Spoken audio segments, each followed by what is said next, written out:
Mesdames, Messieurs, bonjour et bienvenue dans l'École du Futur. Au programme aujourd'hui, portrait d'une femme des Outre-mer qui s'est affranchie des difficultés, des codes et des interdits pour exister pleinement en tant qu'ingénieure dans l'aérospatiale. On va découvrir son portrait, des étoiles dans les yeux évidemment, dans un instant. Et puis juste avant, elle a une idée derrière la tech, c'est Milly Adaé qui est avec nous aujourd'hui. Bonjour Milly. Bonjour. De quoi on va parler avec vous? Nous allons parler de l'impact de l'amour dans la réussite éducative. Et puis juste avant, c'est notre sujet du jour. C'est le rendez-vous des familles et des marques pour apprendre, découvrir, s'amuser et s'émerveiller. Le salon Kidexpo est de retour cette semaine, dès demain, à Paris. Et ces nouveautés sont nombreuses. On va les découvrir justement avec notre invitée du jour, Aurélie Pro. Bonjour Aurélie. Bonjour. Bienvenue sur ce plateau. Vous êtes la directrice de Kidexpo, un salon dont on parle dans un instant. Mais d'abord, place au focus. À 41 ans, Erika Velio a surmonté de nombreux défis pour devenir ingénieure dans l'aérospatiale. De son enfance à La Réunion jusqu'aux plus grandes agences spatiales, justement. Retour sur un parcours synonyme de persévérance avec Laura Girard. Erika Velio est un véritable exemple de persévérance et de réussite. Originaire de La Réunion, elle réalise son rêve d'enfance en devenant ingénieure dans l'aérospatiale, un domaine réputé masculin. Erika Velio s'apprête à jouer un rôle clé dans le programme spatial Artemis de la NASA qui enverra en 2024 la première femme sur la Lune. À 41 ans, elle a surmonté de nombreux défis pour en arriver là. Issue d'une famille modeste, Erika Velio a toujours eu une passion pour les sciences. Après avoir quitté La Réunion à 18 ans, elle fait ses études en France, cumulant des jobs étudiants pour être financièrement autonome. En 2006, elle décroche son premier emploi au sein du groupe Safran et grâce à son profil atypique, elle est recrutée par le CNES en 2008, débutant ainsi son aventure dans l'aérospatiale. Mère de 2 enfants, Erika Velio concilie sa vie familiale avec sa carrière, notamment en enseignant la physique-chimie. Au cours de sa vie, elle officie pour Arianespace pendant 6 ans, puis Airbus Pays-Bas, où elle développe son expertise dans la fabrication des panneaux solaires de satellites. Aujourd'hui, chez Airbus Defence and Space, elle travaille sur le programme ESM, crucial pour la mission lunaire de 2024. Mais Erika Velio ne s'arrête pas là, elle partage sa passion et son savoir avec les jeunes réunionnais en intervenant dans les écoles, collèges et lycées pour les sensibiliser à la filière spatiale. Elle encourage aussi toutes les femmes à briser les stéréotypes et à poursuivre leurs rêves dans des domaines traditionnellement réservés aux hommes. Tout autre sujet maintenant, c'est un événement qui regroupe des ateliers et des animations à destination des enfants de 4 à 14 ans. Kidexpo ouvre à nouveau ses portes dès demain à Paris, porte de Versailles, se revendique aussi comme un véritable laboratoire de tendance pour l'univers de l'enfant. L'occasion pour nous justement de découvrir toutes ces nouveautés cette année. On va en parler dans la première partie du talk. Et aujourd'hui, à nos côtés, pour en parler, Aurélie Pro, vous êtes la directrice de Kidexpo, un laboratoire de tendance pour l'univers de l'enfant. En quelques mots, qu'est-ce qu'on va pouvoir découvrir cette année à Kidexpo ? Alors Kidexpo, effectivement, est un rendez-vous unique où les familles vont pouvoir découvrir toutes les nouveautés, les innovations sur les 3 grands univers qui composent le salon. Donc apprendre, jouer, bouger et effectivement participer en famille, vivre des expériences puisqu'il y a près d'une centaine d'animations et d'ateliers qui sont proposés. À Kidexpo, les familles viennent s'informer sur les dernières innovations concernant le monde du jouet. Votre salon marque aussi le coup d'envoi de la période de Noël, grande période pour l'occasion. Est-ce que vous diriez que les marques commencent à rivaliser d'inventivité ? Alors oui, tout à fait. Aujourd'hui, ça y est, c'est la période. Un parent sur 2 considère que c'est la Toussaint qui est la période de lancement de Noël. Donc on est pile dans les temps. Et effectivement, ça y est, les marques sortent leurs nouveautés. C'est maintenant pour pouvoir justement remplir les listes des parents et surtout des enfants en vue de Noël qui approche. Alors lorsqu'on parle de Noël, il y a des choses qui ne changent pas non plus, des habitudes. Celle de faire une liste au Père Noël pour les enfants. Quelles sont aujourd'hui, cette année, les grandes tendances qui risquent bien de se retrouver dans la hotte du Père Noël ? Alors effectivement, les enfants font toujours une liste, donc ça n'a pas changé. Ça n'a pas changé. Bon. Et dans la liste de Noël, alors la liste elle diffère aussi en fonction de la liste des enfants et des parents. On n'a pas les mêmes produits dans le même ordre. Pour les enfants, c'est surtout tous les produits qui sont un peu high-tech, qui ont de la high-tech, et ça tombe bien. Donc c'est les produits tendance cette année, mais la high-tech au service de la magie, d'une expérience un peu différente et qui se allie cette année avec justement des indémodables. Ça, c'est aussi quelque chose qu'on retrouve régulièrement. Je ne sais pas si vous vous souvenez, si vous avez déjà eu Furby, ce petit compagnon en fait dans les années 90 qui revient. Alors, je ne vais pas l'animer parce que sinon, on en a pour... Il est très bavard. Les jouets de mon enfance. Voilà, vous vous souvenez? Ah oui. Et donc, toujours dans les compagnons de tech, puisque c'est la tendance cette année, on a, alors là, je ne sais pas si on voit bien à l'écran, c'est en hologramme, donc c'est voilà, une utilisation, un nouveau compagnon sous forme d'hologramme dans une petite boîte qui s'appelle Bitsy, qu'on va pouvoir découvrir en avant-première sur le salon. Mais voilà, donc il y a toute une série de produits high-tech qui peuvent aussi reprendre des anciens produits auxquels on rajoute une petite note de technologie pour séduire un peu les enfants qui sont quand même très sensibles à ces aspects-là. Et puis après, on a des jeux, effectivement, les jeux de société qui sont toujours très présents. Alors, plébiscités par les parents, ils ont été un peu les héros du confinement et continuent toujours à être en numéro 1 de la liste des parents. Donc, les jeux de société, on va en trouver pas mal sur le salon également. Parce que les parents aussi, Milly, font une liste de Noël. Vous en faites aussi, vous, pour vos enfants? Oh que oui. Oui. La liste de Noël, c'est quelque chose qui ne change pas, un indémodable. Bon. Un sondage de Kidexpo, vous le disiez, dit que la moitié des parents français va entamer ses achats dès les vacances de la Toussaint, dès maintenant. Est-ce que c'est une technique qui permet de, quelque part, payer moins cher les cadeaux des enfants ? Alors c'est surtout au départ une anticipation, mais c'est vrai que cette année, on a une légère baisse du panier moyen, puisqu'on est à 124 € le panier moyen par enfant de la part de ses parents.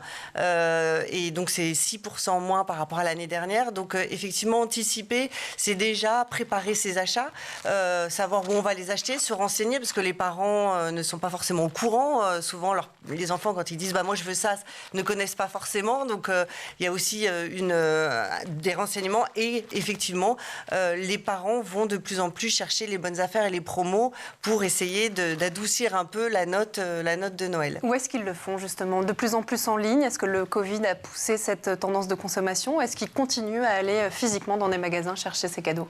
Alors, effectivement, il y a 2 lieux où on se renseigne.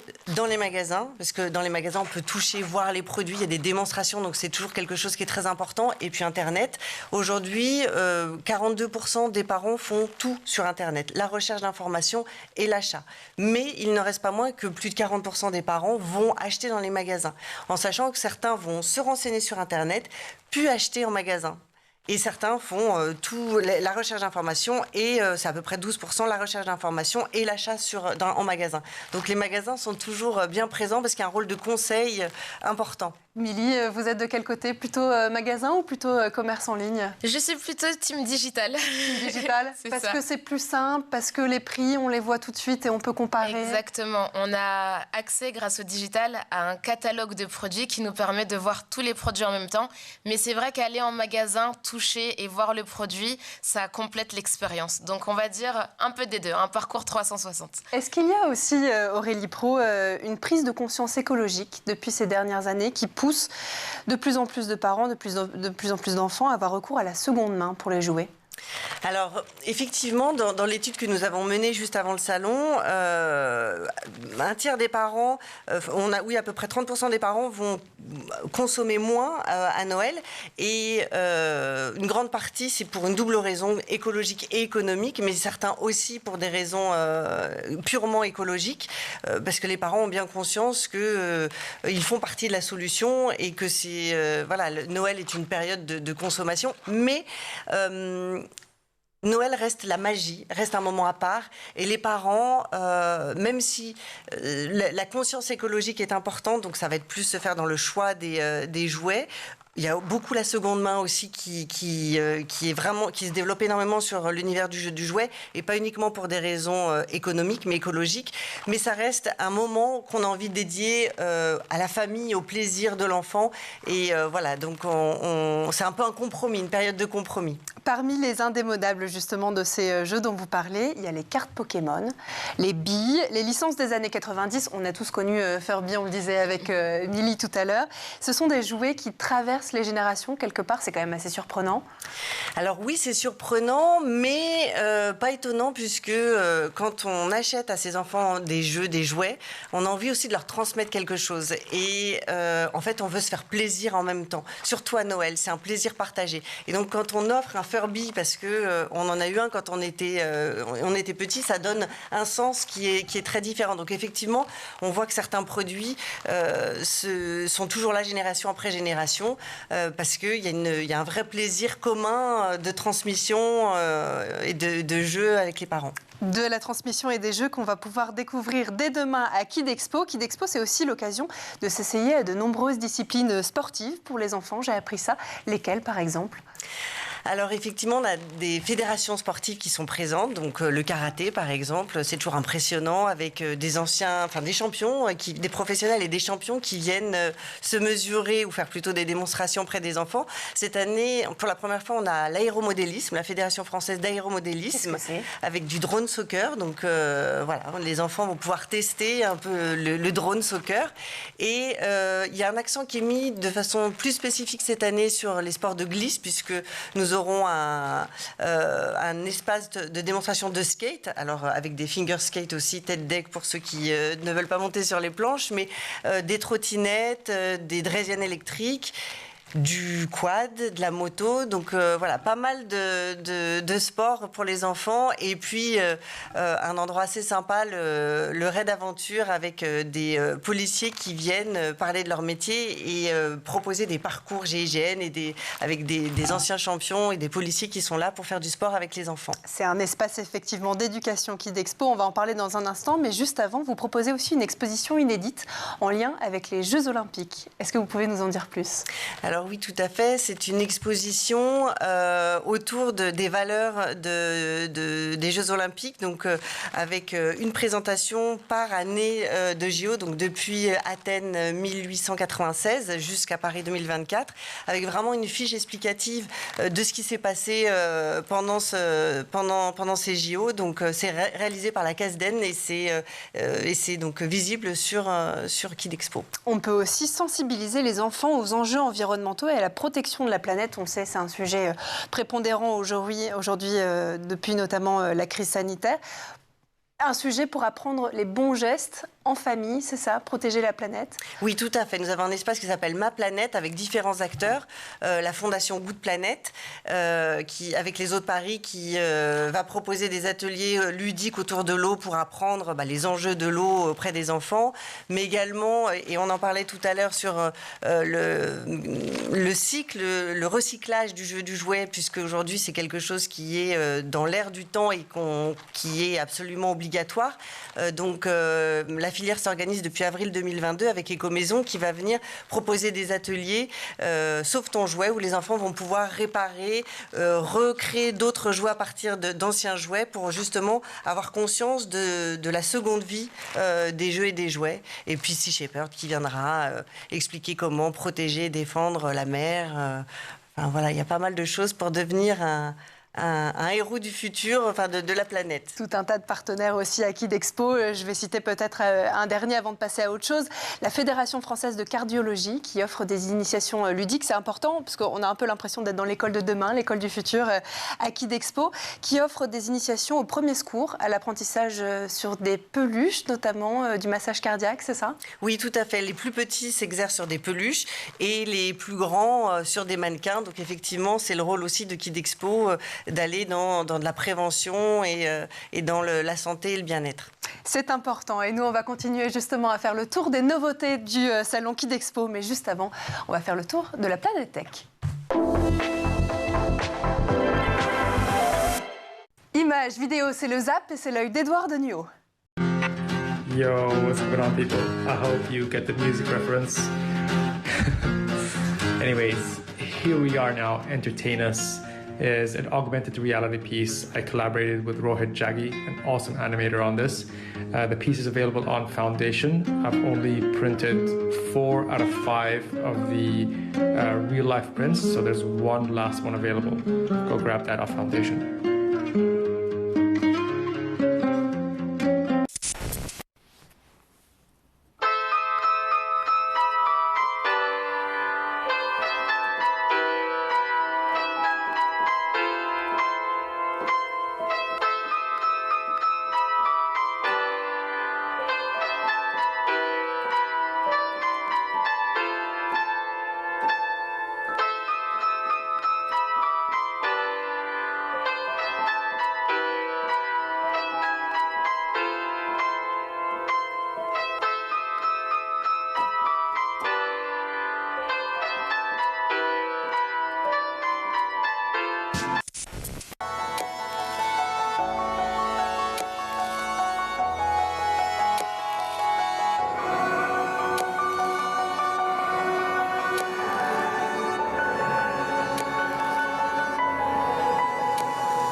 Et on est de retour, toujours sur le plateau de l'École du Futur et en compagnie de notre invitée Aurélie Pro, directrice de Kidexpo. Mais juste avant Aurélie, pour reprendre nos discussions, on va laisser place à la chronique de Milia Daé qui a une idée derrière la tech.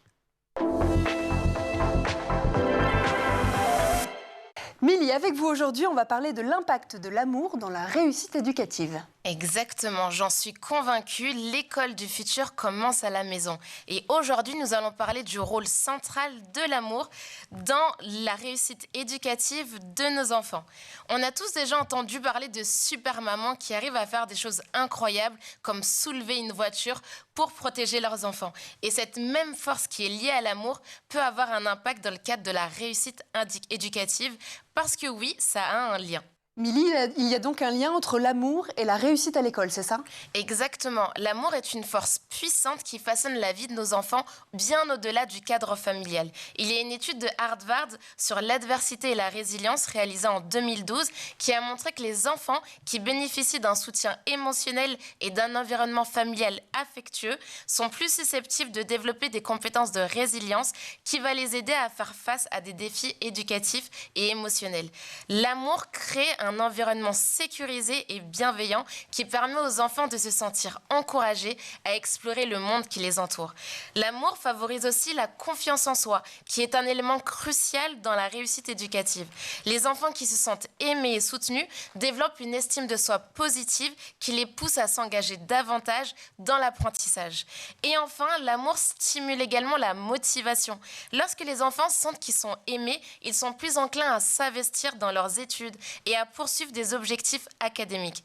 Et on a tous eu un professeur très aimant qui a réussi à nous faire aimer une matière ou même nous faire aimer l'école. Et petite dédicace à ma maîtresse de CP, Béatrice de l'école Mercelin Berthelot. Et on embrasse Béatrice. On comprend donc que l'amour est un ingrédient indispensable à la réussite éducative des enfants. Comment est-ce qu'on peut manifester justement ce sentiment pour favoriser cette réussite éducative? La première clé, c'est la communication, qui est un pilier dans l'amour de l'apprentissage. Les parents et les enseignants qui communiquent de manière ouverte et respectueuse avec les enfants favorisent un apprentissage sain. Deuxième élément, c'est de se montrer vraiment à l'écoute et ouvert d'esprit. Ça va permettre aux enfants de se sentir libres, d'interagir, de poser des questions et de ne pas se sentir bêtes. Et enfin, favoriser une inclusion. L'appartenance à un groupe, par exemple avec des activités en team building, permet aux enfants de se sentir aimés et appréciés. Ils sont plus ouverts à l'idée de s'impliquer dans des activités d'apprentissage en collectivité par la suite. L'amour se manifeste donc par les interactions sociales qu'on apprend à l'école, chez soi? Oui, et la science est également alignée avec ce postulat. Une autre étude que je vous partage, c'est l'étude de l'université de Princeton sur le développement de l'enfant réalisée en 2019. Cette étude a examiné comment les interactions positives entre les parents et les enfants favorisent le développement du cerveau. L'étude montre que les enfants qui reçoivent de l'amour ont un cerveau plus réceptif à l'apprentissage et à la résolution de problèmes. Les interactions sociales, qui sont aussi appelées des strokes, il en existe de deux types, ils peuvent être positifs ou négatifs. Les strokes positifs sont des marques d'appréciation, d'encouragement et d'amour. Ils renforcent notre estime de soi et nos capacités. Mais à l'inverse, il y a les strokes négatifs qui, eux, sont des critiques, des reproches, des messages de dévalorisation. Ils peuvent abîmer la confiance en soi et diminuer le potentiel d'une personne. Et ils peuvent engendrer des doutes, des craintes, des inhibitions dans le processus d'apprentissage. Il y a aussi, et vous allez nous en parler, je crois, une expérience qui a été menée par IKEA dans une école aux Émirats Unis pour appuyer ces propositions. Oui, IKEA a lancé une expérience dans une école en 2018 qui s'appelle Bully a Plant. En français, harcèle une plante. Dans cette expérience, les élèves de l'établissement ont deux plantes complètement identiques et qui sont exposées à des mêmes conditions de stimulation. La différence, c'est que pendant 30 jours, la plante A est face à des compliments. Les élèves doivent complimenter et dire des choses positives à la plante A, alors que la plante B reçoit uniquement des phrases et des mots négatifs. négatif. Et les résultats est sans équivoque. Au bout de 30 jours, comme on le voit à l'image, la plante A qui a reçu des éléments positifs croît et est davantage plus jolie que la plante B qui a reçu des phrases négatives qui se meurent petit à petit. Et on peut voir que clairement l'impact de l'amour sur ces plantes. Alors que nous soyons parents ou enseignants ou proches d'un public d'enfants et de jeunes, souvenons-nous du pouvoir des mots et des émotions. Lorsqu'on partage de l'amour à des enfants, ça peut éclairer leur chemin de la réussite et leur offrir une base solide à explorer pour réaliser leur potentiel. Merci beaucoup Milly pour cette chronique. Et puis nous, on va lancer la deuxième partie du talk dans laquelle on va parler encore, toujours de ce salon Kidexpo et d'une nouveauté aussi. On voit tout de suite dans un instant. On va continuer à parler de Kidexpo et de ce concours de start-up que vous avez lancé il y a déjà quelques années, qui revient à cette édition, le concours Innova Kids. Aurélie Pro, vous êtes toujours la directrice de Kidexpo. Les parents, les enfants peuvent voter pour leur start-up de l'éducation et du secteur du jouet préféré, c'est ça ? Oui, tout à fait. Nous, donc depuis l'année dernière, nous avons mis en place un espace qui s'appelle Innova Kids, qui est dédié aux jeunes entreprises de moins de 3 ans, donc les start-up, qui ont des nouveautés, des solutions qui peuvent intéresser les parents, que ce soit du ludique, du pédagogique, voilà, dans des domaines qui sont extrêmement variés. Notamment les jouets, c'est ça ? Notamment les jeux, les jouets. Et les familles sont incitées sur place à voter pour élire la start-up de leur choix. Et d'ailleurs, l'année dernière, la start-up qui a gagné, c'était Je Change, qui est aujourd'hui dans l'espace Ma Planète avec Ecomaison. Qu'est-ce qu'elle fait justement, cette start-up ? C'est une plateforme dédiée aux jeux et jouets recyclés, avec tout un circuit éco-responsable et sociétal avec les jouets qui sont retransformés par des publics en réinsertion, etc. Donc avec du sens du début à la fin. Alors justement, ça fait une parfaite transition pour la prochaine question. Kidexpo est le seul événement qui anime l'offre famille et enfants depuis 2007. Voilà donc plus de 15 ans que votre salon est spectateur quelque part de ce secteur du jouet en pleine transformation depuis des années, encore plus depuis la crise sanitaire. Quelles en ont été ces plus grandes mutations ? Qu'est-ce que vous voyez ? Qu'il y a de plus en plus l'essor de ces jouets en bois, du reconditionné. Qu'est-ce que vous avez vu ? Alors, alors ces 15 ans ont été chahutés aussi par pas mal de crises, ou en tout cas avec le Covid par exemple, qui a pas mal rebattu les cartes, puisqu'il y a eu des tensions d'approvisionnement, de production, etc. Et on sait que beaucoup de produits aujourd'hui sont pas produits en Europe.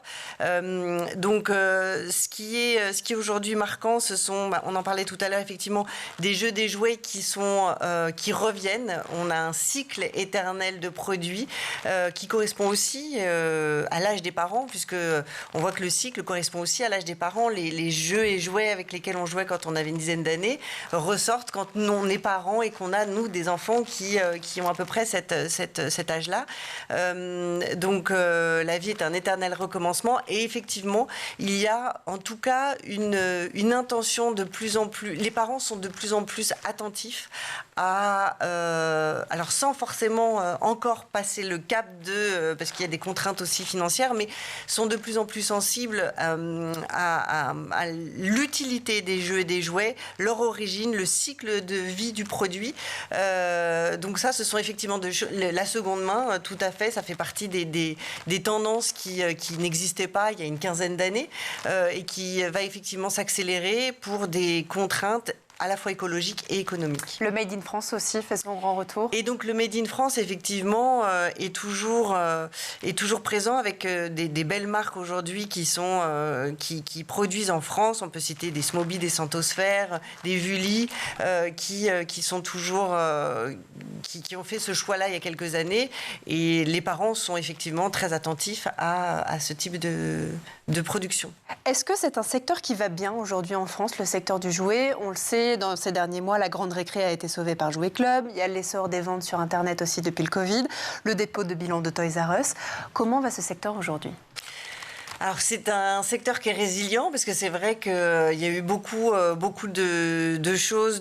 C'est un secteur qui est sans cesse en renouvellement et en changement, en mutation et qui doit s'adapter à toutes les contraintes, effectivement, que ce soit la distribution avec Internet qui prend de plus ampleur, du coup les cartes qui sont rebattues pour la distribution spécialisée, des parents qui veulent d'autres types de produits. Donc c'est vrai que c'est un secteur que je trouve extrêmement résilient et qui doit justement être toujours à l'affût des besoins et des demandes et des attentes de ses clients et des enfants. Les demandes aussi proviennent de la Commission européenne parce que pour protéger l'environnement, cette commission a adopté des mesures très récemment visant à limiter les microplastiques ajoutés dans les produits.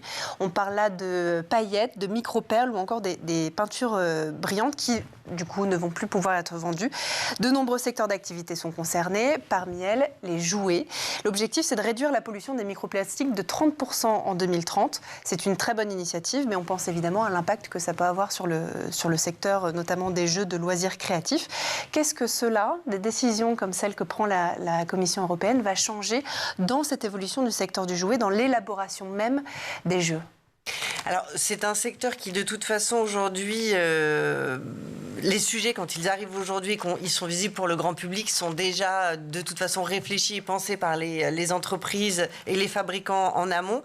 Donc, voilà, chacun commence déjà à repenser la fabrication et la production pour s'adapter aujourd'hui aux contraintes, effectivement, qui sont de plus en plus nombreuses, que ce soit au niveau France, européen ou même international. Qu'est-ce qui détermine aujourd'hui par les parents, les familles, les grands-parents, les choix de cadeaux des enfants ? C'est, vous en avez parlé, cette nouvelle conscience écologique, cette nouvelle conscience économique aussi. Les jeux de société, vous le dites, font leur grand retour aujourd'hui en France. Pour quelles raisons ? Est-ce que c'est parce qu'on a besoin, depuis la crise sanitaire, de se retrouver tous en famille autour d'une table, d'échanger ? On n'est plus dans les jeux individuels, plus autant qu'avant ? Alors, il y a plusieurs questions dans votre question. Comment se font les choix des enfants sur justement les produits qui seront sur la liste de Noël? Ils sont beaucoup influencés aujourd'hui par la publicité, les réseaux sociaux, les catalogues. Pas forcément sur des âges plus petits, par la cour de récré, les copains, beaucoup. Et on voit aussi aujourd'hui le poids des licences dans le choix des enfants. Concernant effectivement les jeux de société, ils ont toujours la cote parce qu'effectivement ce sont des jeux avec lesquels on peut jouer avec ses grands-parents, avec ses parents, avec ses copains, ses frères et sœurs. Donc ce sont des attractions, enfin des jeux qui sont pour toute la famille, pour tout le monde en fait, et c'est en ça qu'ils sont intéressants et qu'ils ont toujours la cote. D'ailleurs, sur Kidexpo, on aura la fédération de bridge qui va venir pour donner des cours de bridge aux enfants. Donc on voit vraiment que Milly va s'inscrire, je crois. Que, voilà, même on est sur à la fois des jeux, des récents, des nouveaux, mais aussi des choses assez anciennes et qui sont dans cet esprit de transmission. C'est un secteur qui bouge et bien plus qu'un simple salon, c'est un carrefour d'expériences aussi, de découvertes et de moments précieux que vous allez pouvoir voir au salon Kidexpo grâce à de nombreuses activités ludiques, créatives et instructives. Ça commence demain, c'est du 26 au 29 octobre à Paris, porte de Versailles. C'est pour les enfants de 4 à 12 ans. Merci encore à vous, Aurélie Pro, directrice de Kidexpo, d'avoir été avec nous. Merci à vous, Milly Adaé, d'avoir été notre chroniqueuse du jour. Merci à vous de nous avoir suivis et puis on se retrouve dès demain dans l'école du futur. Ciao.